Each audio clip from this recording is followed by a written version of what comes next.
Hello friends, कैसे हैं आप सभी लोग। तो चलिए अपनी सीरीज को आगे बढ़ाते हैं। जैसा कि मैं आपको मैथ्स के कुछ इंपॉर्टेंट क्वेश्चन करा रहा हूं जो कि आपके एग्जाम के दृष्टिकोण से बहुत ही महत्वपूर्ण होने वाला है। आज जो आपकी क्लास होने वाली है 24th क्लास है, ठीक है ना। तो चलिए बढ़ते हैं अपने क्वेश्चन की ओर। और देखिए पहला क्वेश्चन आपकी स्क्रीन पर लगा हुआ है, तो देखिए मैं पढ़ देता हूँ एक बार इसको। देखिए लिखा हुआ है कि ए बी की तुलना में तिगुना कार्य कुशल है। ए किसी काम को बी की तुलना में 80 दिन पहले पूरा कर लेता है, तो बताइए ए व बी मिलकर उस काम को कितने दिन में पूरा करेंगे, आपको ये बताना है। क्लियर है बात। तो देख लेते हैं कैसे करना है। देखिए कह रहा है ए जो ए है एक बी की तुलना में तिगुना कार्य कुशल है। अगर बी 1 यूनिट है तो ये कितना है, ये 3 यूनिट कार्य कर रहा है। ऐसा कह रहा है कि कुशल मतलब इनकी क्षमता, और क्षमता का जस्ट उल्टा क्या होता है, समय। तो मैं ये कह सकता हूं कि समय क्या हो जाएगा, क्षमता 3:1, तो समय हो जाएगा फ्रेंड्स 1:3 हो जाएगा। आई होप आप यहां तक समझ गए होंगे। ए किसी काम को बी की तुलना में 80 दिन पहले पूरा करता है। ए किसी काम को बी की तुलना में 80 दिन पहले, यहां कितना दिन पहले कर रहा है, तो आप देखोगे यहां यदि देखोगे तो यहाँ पे 2 यूनिट आ रहा है, 3 में से 2 यूनिट, और वहां पे 80 दिन। तो मैं ये कह सकता हूं कि 2 बराबर 80 दिन, तो 1 बराबर फ्रेंड्स क्या हो जाएगा, 40। तो मैं यदि आपसे पूछूं ए कितना दिन समय लेगा, तो 1 गुणे 40 करेंगे, यहाँ 40 से गुणा करोगे, 40 से करने में 40 दिन लेगा। बी कितना लेगा, 40 गुणे 3 करेंगे तो 120 दिन लेगा कि नहीं लेगा। यहाँ तक कोई दिक्कत समस्या नहीं। यदि मैं आपसे पूछूं कि मुझे टोटल वर्क बता दो, तो टोटल वर्क बराबर क्या होता है, कुल समय और जो उसकी क्षमता होती है। ए जो है 1 दिन में 40 कार्य कर रहा है, तो 3 की क्षमता से कितना करेगा ये बताइए। तो क्षमता कितनी हो गई 3, और दिन कितना हो गया मेरा 40। तो यदि मैं मल्टीप्लाई कर दूंगा तो टोटल वर्क मेरा 120 आ जाएगा। चलो अब उनसे कह रहा है कि तो बताइए ए व बी मिलकर उस काम को कितने दिन में पूरा करेंगे। ए और बी मिल जाएंगे तो एक साथ कितना कार्य कर देंगे, एक दिन में 3 1 4 कार्य करेंगे ना, 4 कार्य। तो इन्हीं से भाग दे देना है, 4 से इसको भाग दे दो, और 4 3 12, 30 दिन में उसको समाप्त कर देंगे। और option number D will be right answer. तो इसका उत्तर बन जाएगा option number D. I hope आप लोग यहाँ तक समझ गए होंगे। चलिए बढ़ते हैं नेक्स्ट क्वेश्चन की ओर। और अगला क्वेश्चन आपकी स्क्रीन पर लगा हुआ है, ये देखिए आसान क्वेश्चन है। कैसे करना है, देखो लिखा हुआ है कि वह छोटी से छोटी संख्या ज्ञात कीजिए जिसे 14, 21, 28 तथा 35 से भाग देने पर प्रत्येक दशा में 6 शेषफल बचे। इस टाइप के क्वेश्चन मैंने करा भी रखा है। आप एक काम करो, इनका निकाल लो एलसीएम। 14 है, 21 है, 28 है और 35 है। तो इनका हम क्या निकाल लेंगे, एलसीएम निकाल लेंगे। तो जब हम एलसीएम निकालेंगे तो 2 से भाग दे दो, 2 से 14, 21 नहीं कटेगा उतार लीजिए, 2 से भाग देंगे 2, 14 में 28 हो जाएगा। अब 35 उतार लो। अब मैं 7 से भाग दे दूंगा, तो जब मैं 7 से भाग दूंगा तो 7 इकन्नम 7 हो जाएगा, 7 त्रिक 21, 7 दूना 14 और 7 पचे 35। अब भाग नहीं जाएगा, आप क्या करेंगे, गुणा कर लेंगे। तो देखिए 5 दूना 10, 10 तिहाई 30, 30 दूना 60, और 60 गुणे फ्रेंड्स कर देंगे 7, तो हमारा आ जाएगा 7 छंग 42, 420। एलसीएम हमारा आ गया कितना, 420। तो हम क्या करेंगे, जो शेषफल बचा है उसी को जोड़ देंगे। 420 में 6 जोड़ दो, 426, और हमारा उत्तर हो जाएगा 426। और option number A will be right answer. तो इसका उत्तर बनेगा ऑप्शन ए 426। आशा करते हैं आप लोग समझ रहे होंगे, ठीक है ना। चलिए बढ़ते हैं नेक्स्ट क्वेश्चन की ओर। अगला क्वेश्चन आपके स्क्रीन पर ये लगा हुआ है, ये देखें। आप देख सकते हैं कि क्वेश्चन जो ये है कितना इंपॉर्टेंट है। देखिए लिखा हुआ है यदि किसी राशि पर 5% वार्षिक चक्रवृद्धि ब्याज की दर से 2 वर्ष का ब्याज 328 रुपये है, तो समान राशि पर समान दर से 3 वर्ष में प्राप्त होने वाले साधारण ब्याज की गणना कीजिए। ये पूछा गया। कोई बात नहीं है, हम क्या करते हैं, पहले 5% का फ्रैक्शन निकाल लेंगे। तो 5% की फ्रैक्शन हो जाएगी, 5/100 करोगे तो यानी 1/20 होता है। कितना होगा फ्रेंड्स, 1/20 होगा। 2 साल की बात कर रहा है तो 1 साल 20 से 21 हो जाएगा, फिर अगले साल भी 20 से 21 हो जाएगा, ठीक है। अब इनको गुणा कर दो, 20 को 20 से गुणा करेंगे 400 आएगा, और 21 के सामने होता है 441। इनको इसमें गुणा कर देना, इसको इसमें। अब देखिए ये हमारा होता है मूलधन, ये जो हमारा होता है मूलधन होता है, इसे हम बोलते हैं मूलधन।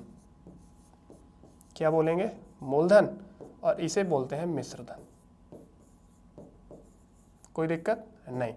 और इनको जब मिश्र धन से मूलधन घटाते तो मेरा ब्याज आता है, चक्रवृद्धि ब्याज। तो 441 में से 400 घटाएंगे तो फ्रेंड्स कितना आएगा, 31 आएगा।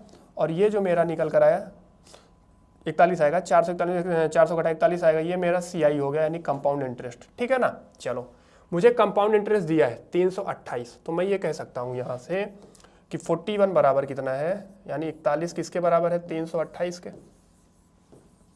तो 1 यूनिट का मान यदि मैं निकालूंगा तो 41 को भाग देंगे तो 8 बार जाएगा, 8 ही करना मान 8 चौक 32, तो 1 यूनिट का मान आ गया 8। मैं आपसे कहूँ मुझे मूलधन बताओ, तो मूलधन कितना है, 400 यूनिट। मूलधन आपका 400 यूनिट है, तो 400 गुणे कर देंगे 8। तो जब 400 गुणे 8 कर देंगे तो 8 चौक 3200, ये हमने निकाल लिया मूलधन। तो मेरा मूलधन क्या निकल कर आया, 3200 रुपये। ठीक है, अब आगे पढ़ते हैं क्वेश्चन को। चलो इसको मिटा देते हैं।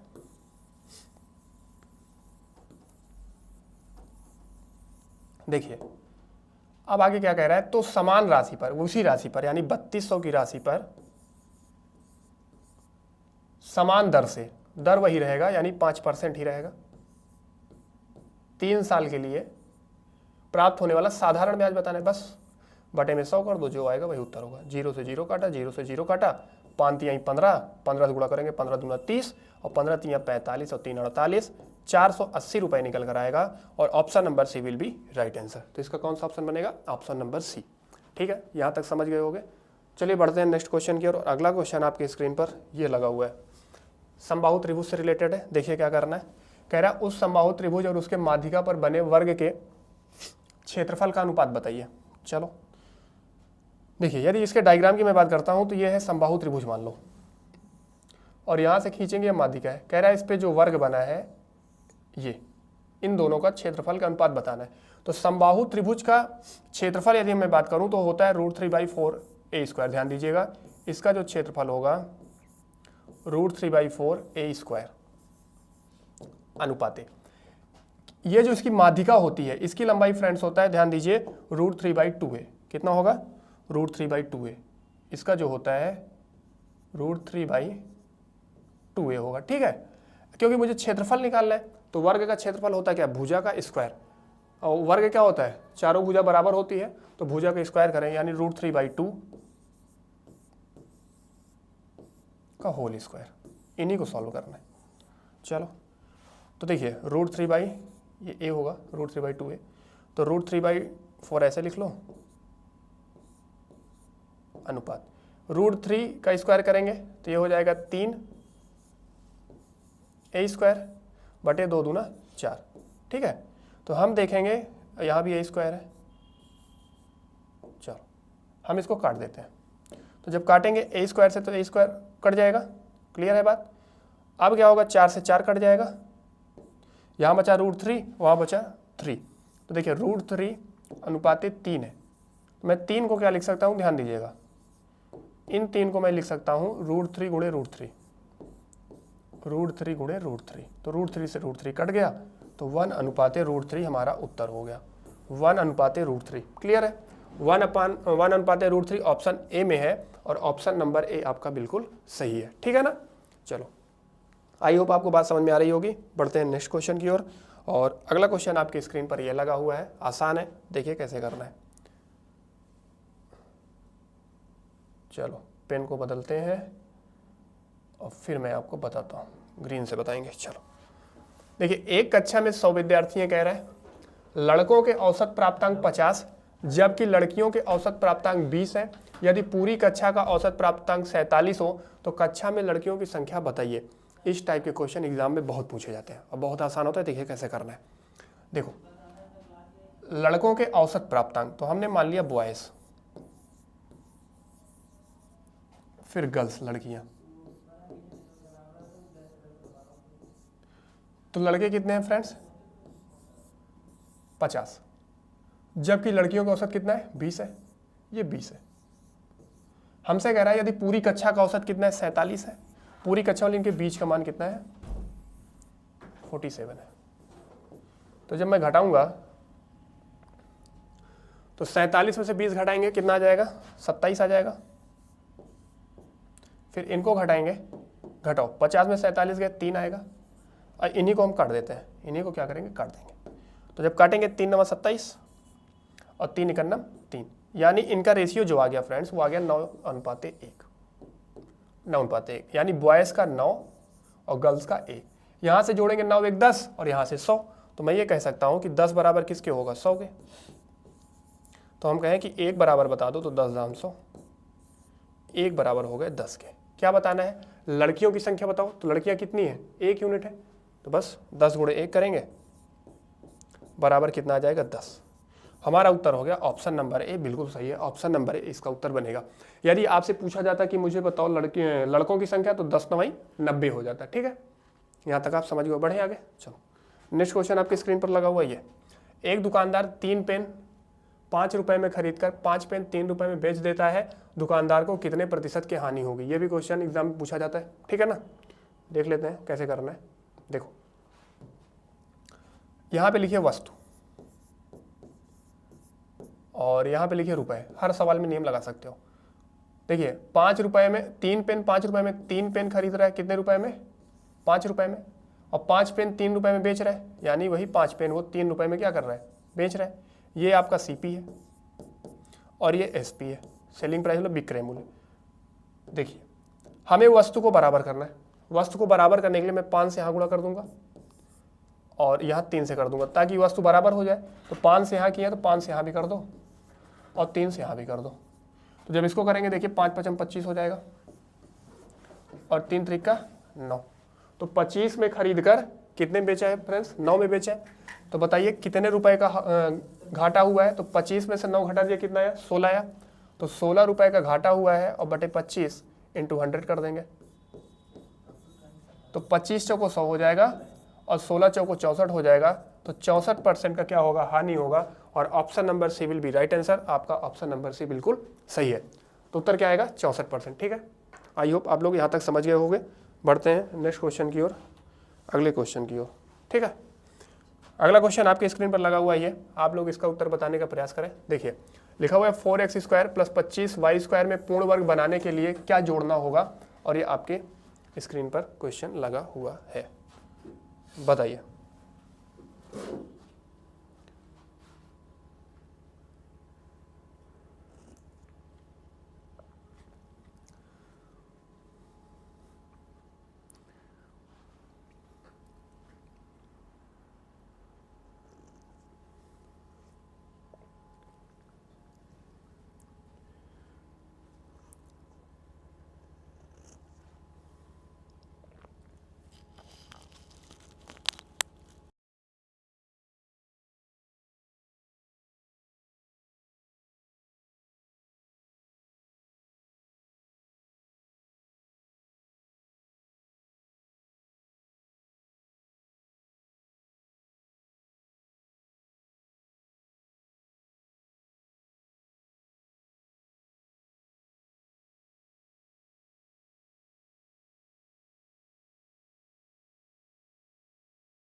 चलिए देख लेते हैं कि कैसे करना है।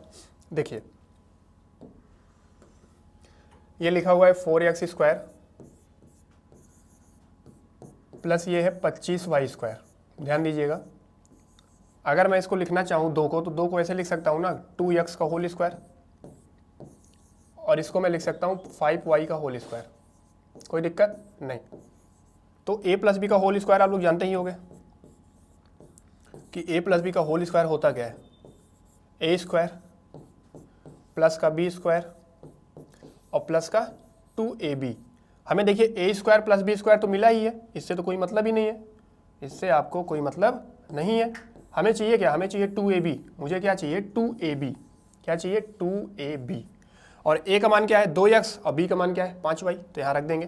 तो a का मान 5x और b का मान a का मान 2x है, ठीक है, a का मान 2x इंटू b का मान क्या है 5x, जोड़ दीजिए तो गुणा करेंगे 2 दूना 4 पंचे 20, तो 20 ये y है, ठीक है ना, तो 20xy, और ये प्लस माइनस में होगा क्योंकि जोड़ना भी पड़ेगा तो घटाना भी पड़ेगा ताकि बराबर रहे सारी चीज़ें, तो प्लस माइनस का 20xy, option number B will be right answer. आपका उत्तर क्या हो जाएगा, ऑप्शन नंबर बी, ठीक है। बढ़े, चलिए अगला क्वेश्चन देख लेते हैं। अगला क्वेश्चन आपके स्क्रीन पर ये लगा हुआ है, यदि इकाई 11 प्रतिदिन है,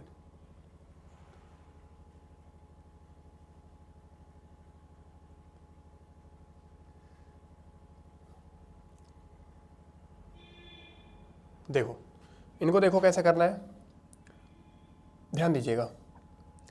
कह रहा है यदि इकाई कोई है, ठीक है ना, यदि कोई ग्वाला, ग्याला लिखा है ग्वाला, यदि कोई ग्वाला प्रतिदिन एक निश्चित मात्रा में दूध खरीदता है, यदि यह इसे 16 रुपये प्रति लीटर बेचता है तो उसे कुल 450 रुपये की हानि होती है। यदि यह इसे 19 रुपये में बेचता है तो 300 रुपये का मुनाफा होता है। कुछ नहीं करना, देखिए यहाँ पे 16 रुपये है, यहाँ पे 19 रुपये, यहाँ से कितना ज़्यादा आ रहा है बताओ, यहाँ पे 3 यूनिट ज़्यादा यानी 3 रुपये ज़्यादा आ रहा है कि नहीं आ रहा है। चलो ये 450 रुपये की क्या हो रही है, एक बार हानि हो रही है 450 का, एक बार लाभ हो रहा है 300 रुपये का, ठीक है ना। तो इनके बीच और इनके बीच में डिफरेंस कितना होगा ये देखना है, डिफरेंस मतलब कितनी की दूरी है। तो माइनस का 450 जब आएंगे तो पहले 450 कवर करेंगे और 350 ये, मतलब इसको जोड़ना है, 0 होगा 5 होगा और 4 3 7 750, 3 यूनिट बराबर मान के चलिए 750 है। तो एक बराबर मैं पूछूँ बता दो तो कितना हो जाएगा, 3 दूना 6 और 3 पचे 15, 1 यूनिट बराबर 250। क्या बताना है हमें, तो ग्वाला प्रतिदिन कितने लीटर दूध बेचता है, 250 लीटर बेचता है। Option number C will be right answer.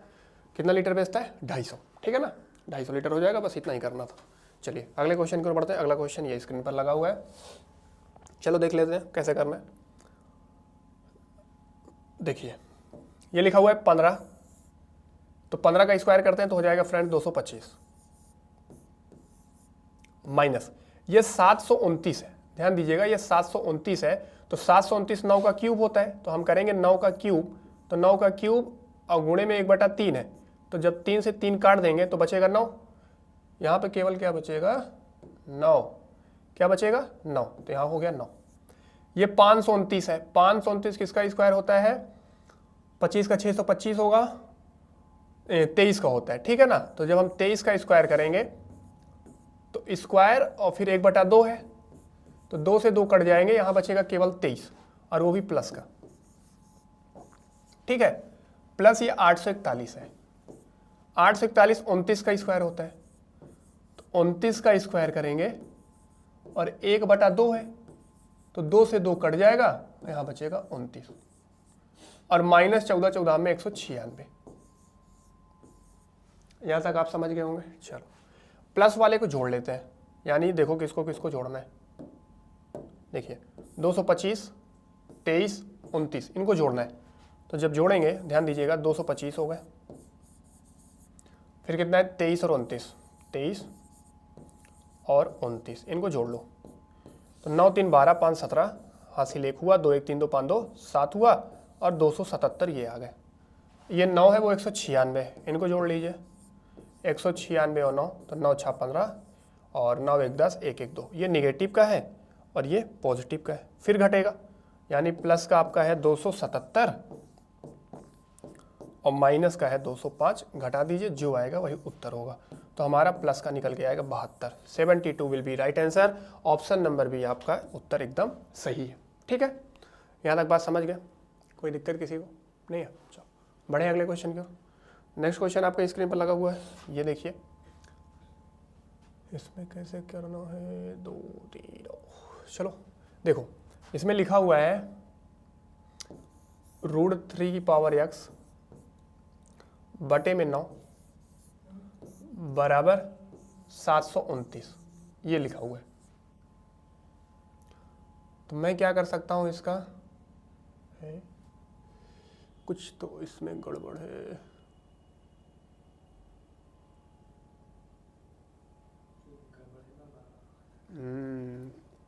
कुछ मामला गड़बड़ है √3 की पावर x बटे 9 बराबर 729। यहाँ पे कुछ होना चाहिए। तो 9 9 81 9 729, 9 की पावर 3 कर देंगे। चलो देखते हैं।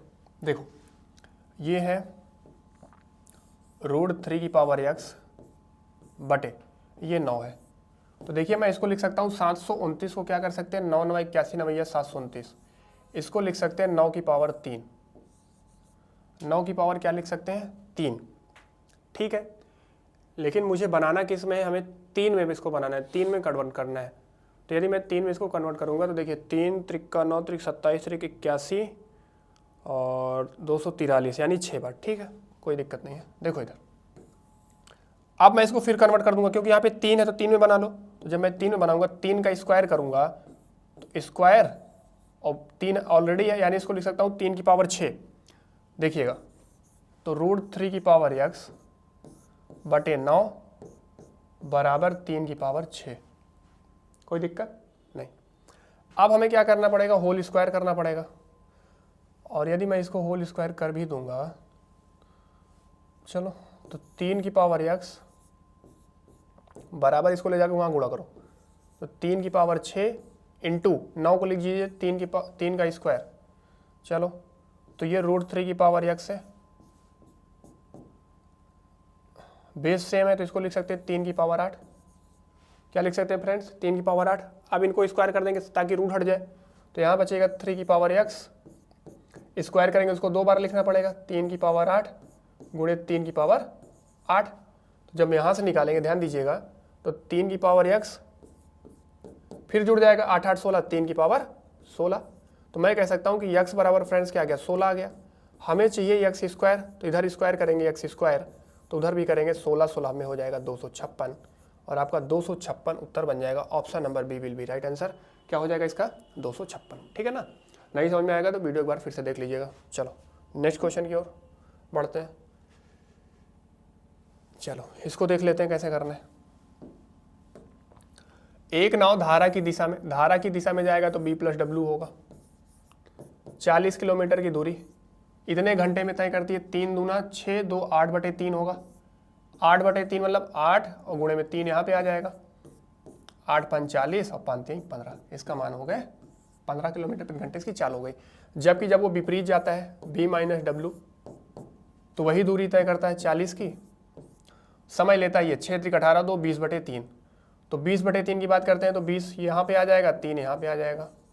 20 दूना 40 हो जाएगा और 2 3 6 हो जाएगा। यहाँ से क्लियर है आप सभी को। कह रहा है तो शांत जल में धारा की चाल बताओ। बहुत आसान है। देखो धारा मतलब मुझे W का मान चाहिए, तो W देखो प्लस माइनस माइनस होता है, तो घटा दो। 15 में से 6 का तुरंत कितना आएगा, 9 आएगा कि नहीं आएगा, और 9 का आधा कर दो। 2 चौक 8 2 पंचे 10, 4.5 आपका उत्तर सही है। और 4.5 यहाँ पर दिया भी है। Option number B will be right answer, 4.5 kilometre प्रति घंटे। ठीक है, बढ़ते हैं अगले क्वेश्चन की ओर। नेक्स्ट क्वेश्चन आपके स्क्रीन पर यह लगा हुआ है और ये आज का आखिरी क्वेश्चन होगा आपका। देखिए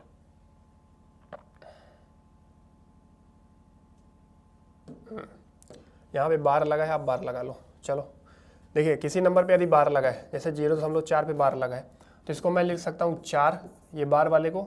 ठीक है, और एक नंबर पे बार है तो एक बार 9 लिखेंगे। क्या लिखेंगे, एक बार 9। मुझसे कह रहा है वर्गमूल बता दो, इनका वर्गमूल।